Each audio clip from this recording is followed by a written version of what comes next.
যে ব্যক্তি রমজান মাসে রোজা রাখবে ওই লোকটা আল্লাহর ভালোবাসা প্রেম প্রীতি অর্জন করতে পারবে। কি রকম?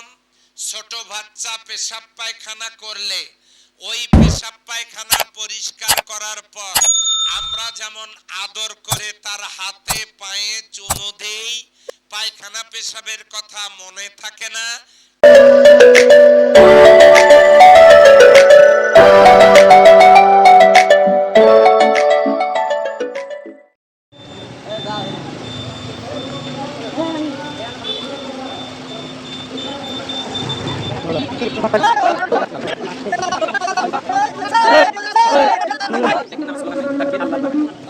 নারায়ে তাকবীর, আল্লাহু আকবার, আল্লাহু আকবার, নারায়ে তাকবীর, নারায়ে তাকবীর, আল্লাহু আকবার, আহলান সাহলান, মাহে রমজান, মাহে রমজান।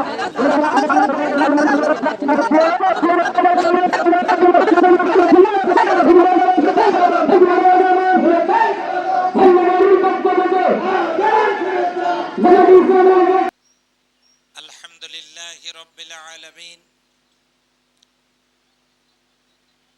আসসালাতু ওয়াসসালামু আলা সাইয়্যিদিল মুরসালিন ওয়া আলা আলিহি ওয়া আসহাবিহি আজমাইন। قال الله تعالى في القرآن الكريم: ما أنزلنا عليك القرآن لتشقى. صدق الله مولانا العظيم. وقال رسول الله صلى الله عليه وسلم: من صام رمضان إيمانا واحتسابا غفر له ما تقدم من ذنبه أو كما قال عليه الصلاة والسلام. দক্ষিণ পূর্ব এশিয়ার অন্যতম সুশৃঙ্খল সংগঠন, যা মুক্তিকামী মানুষের বিশ্বস্ত ঠিকানা, এদেশের রাজনৈতিক অঙ্গনে আশা আকাঙ্ক্ষার আশ্রয়স্থল, বাংলাদেশ জামাত ইসলামী কর্তৃক আয়োজিত পীরগঞ্জ উপজেলার ২ নং ভেন্ডাবাড়ি ইউনিয়নে ভেন্ডাবাড়ি ডিগ্রি কলেজ মাঠে আয়োজিত আজকের এই বিশাল ইফতার সম্মেলনের সুযোগ্য সভাপতি, ইউনিয়নের সভাপতি জনাব ফরহাদ আহমেদ মোমিন, মঞ্চে উপবিষ্ট রয়েছেন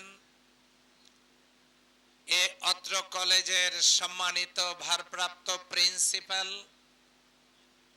এখানে উপস্থিত রয়েছেন ভেন্ডাবাড়ি পুলিশ স্টেশনের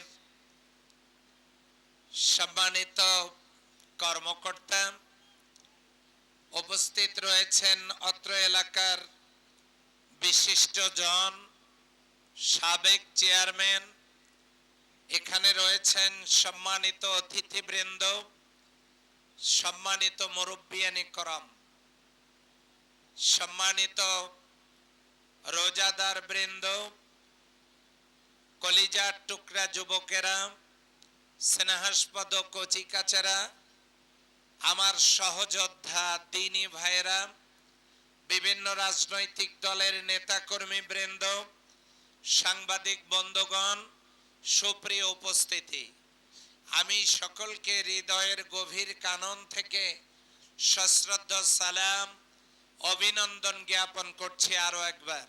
আসসালামু আলাইকুম ওয়া রাহমাতুল্লাহি ওয়া বারাকাতুহু। আল্লাহ তাআলার দরবারে লাখো কোটি সুজুদ ও শুকরিয়া পেশ করছি যে আল্লাহ তাআলা রমজানুল মুবারকের মধ্য রমজানে, এই রমজানের মাঝামাঝিতে ভেন্ডাবাড়ি কলেজ মাঠে আজকের এই দোয়া কবুলের সময়, ইফতারের আগে মাগরিবের আগে আসরের পরে এই সময় দোয়া কবুলের সময়, এমন একটা বরকতপূর্ণ সময়ে আল্লাহ তাআলা আমাদেরকে ইফতার সম্মেলনে উপস্থিত হওয়ার তৌফিক ইনায়েত করেছেন। এই জন্য সকলকে সাথে নিয়ে মনিবের দরবারে কালিমাতুশ শুকর আদা করি। সবাই পড়ছি আলহামদুলিল্লাহ। আজ অনেক ভালো লাগছে এরকম একটি দ্বীনি পরিবেশে কথা বলার সুযোগ পেয়ে। এই জন্য আরো একবার শুকরিয়া আলহামদুলিল্লাহ। সম্মানিত ভাইয়েরা, আল্লাহ রাব্বুল আলামিন পবিত্র কোরআনুল কারীমের সূরা জুমার সূরা তাহার 2 নম্বর আয়াতে ইরশাদ করেন, মা আনসালনা আলাইকাল কোরআনা লিতাশকা। মা আনসালনা, আমি নাজিল করি নাই, আলাইকা, হে নবী আপনার প্রতি, আমি কোরআন এজন্য নাজিল করি নাই, লিতাশকা, আপনি কষ্ট পাবেন, আপনি দুঃখ পাবেন, আপনি মনোকষ্টে ভুগবেন, এজন্য আমি আপনার কাছে কোরআন নাজিল করি নাই। এখন প্রশ্ন আসতে পারে, কোরআন আল্লাহ কি জন্য নাজিল করলেন? আল্লাহ তাআলা জানায় দিলেন, ওয়ানুনাজ্জিলু মিনাল কোরআনি মা হুয়া শিফা। আমি এই কোরআন নাজিল করেছি সব রোগের মহৌষধ, সব সমস্যার সমাধান করবার জন্য এই কোরআন আমি নাজিল করেছি। আল্লাহ রাব্বুল আলামিন জানায় দিলেন, এই কোরআন যে আমি নাজিল করেছি তোমরা কি জানো তা আমি কখন নাজিল করেছি? আল্লাহ তাআলা বলেন, শাহরু রমাদান আল্লাযী উনসিলা ফীহিল কোরআন। এই কোরআন আমি নাজিল করেছি, শাহরুন মানে মাস, রমাদান মানে রমজান মাস, উনসিলা ফীহিল কোরআন, এই রমজান মাসে আমি কোরআন অবতীর্ণ করেছি। মানুষ যদি প্রশ্ন করে, কোরআন তো রমজান মাসে অবতীর্ণ হলো, তো কখন এলো, দিনে নাকি রাতে অবতীর্ণ হলো? আল্লাহ জানায় দিলেন, ইন্না আনসালনাহু ফি লাইলাতিল কদর। আমি এই কোরআন অবতীর্ণ করেছি লাইলাতুল কদরে। সেই লাইলাতুল কদরটা কখন মানুষ যদি জানতে চায়, জানানো হচ্ছে আওয়াখিরে মিনার রমাদান, রমজান মাসের শেষ দশকের বেজর রাতগুলোর কোনো একটিতে লাইলাতুল কদর যে রাত্রে কোরআন অবতীর্ণ হয়েছে। মানুষ যদি প্রশ্ন করে, এই কোরআন যে রমজান মাসে অবতীর্ণ হলো, লাইলাতুল কদরে অবতীর্ণ হলো, হোয়াট ইজ দ্য কজ, কারণটা কি? কি কারণে এই কোরআন আল্লাহ পাঠালেন? আল্লাহ জানায় দিলেন, হুদাল্লিন নাসি ওয়া বাইয়িনাতিম মিনাল হুদা ওয়াল ফুরকান। এই কোরআন নাজিল হয়েছে, এটা বিশ্ব মানবতার জন্য হেদায়াত, বিশ্ব মানবতার জন্য আলোকিত পথ, বিশ্ব মানবতার জন্য এই কোরআন হলো ন্যায় অন্যায়, সত্য মিথ্যা, এর সত্য এবং মিথ্যার সুস্পষ্ট দলিল, সত্য এবং মিথ্যার পার্থক্য করার জন্য আল্লাহ রাব্বুল আলামিন এই কোরআন নাজিল করেছেন। সম্মানিত হাজিরিন, এই কোরআন নাজিল হলো কখন? শাহরু, শাহরুন মানে মাস, রমাদান মানে রমজান মাস। এই রমজান মাসে আল্লাহ কোরআন নাজিল করেছেন। একটু সুবহানাল্লাহ বলা যাবে? সবাই কিন্তু বলে নাই, আরেকবার কি একটু বলা যাবে? এই রমজান মাসে কোরআন নাজিল হয়েছে, শাহরুন মানে মাস, রমাদান মানে রমজান মাস। এখন এই রমজান বানান করতে অক্ষর লাগে 5টা। আওয়াজ দিয়ে বলেন কয়টা? র, মিম, দাদ, আলিফ, নুন। তাহলে এই 5টা অক্ষর দ্বারা কি বোঝানো হলো? রতে রেদওয়ানুল্লাহ, যে ব্যক্তি রমজান মাসে রোজা রাখবে ওই লোকটার প্রতি আল্লাহ রাজি এবং খুশি। কেন? আল্লাহকে দেখা যায় না, রোজা এমন একটা ইবাদত, এটাও দেখা যায় না।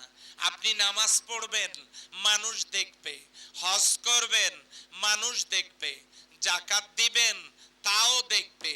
কিন্তু রোজা এমন একটা ইবাদত, আপনি আছেন না নাই এটা কেবল জানেন কে?